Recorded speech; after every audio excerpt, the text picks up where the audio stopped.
2017లో యోగి ఆదిత్యనాథ్ సర్కార్ వచ్చినప్పటి నుంచి 220 మంది నేరస్తులు ఎన్కౌంటర్లో మరణించినట్లు ఉత్తరప్రదేశ్ ప్రభుత్వం వెల్లడించింది. 8022 మంది గాయపడినట్లు తెలిపింది. 2017 నుంచి 24 వరకు 77,210 కేసులు నమోదైనట్లు పేర్కొంది. ఇందులో 43,202 కేసులపై చర్యలు తీసుకున్నామని, దాదాపు 320 కోట్ల నగదును స్వాధీనం చేసుకున్నట్లు వివరించింది.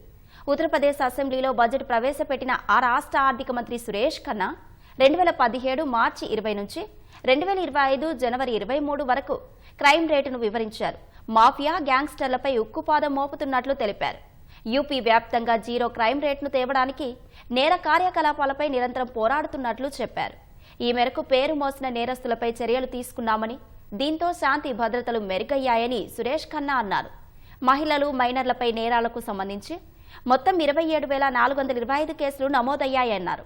ఇందులో 3,775 వరకట్న కేసులను పరిష్కరించినట్లు వెల్లడించారు. సైబర్ నేరాల్లో మొబైల్ నంబర్లను బ్లాక్ చేయడంలో దేశంలోనే యూపీ అగ్రగామిగా నిలిచిందన్న ఆయన 13,83,000 నంబర్లను బ్లాక్ చేశామని వివరించారు. యూపీలోని అన్ని జైళ్లను సంస్కరించడమే కాకుండా కట్టుదిట్టమైన భద్రతను పెంచినట్లు పేర్కొన్నారు.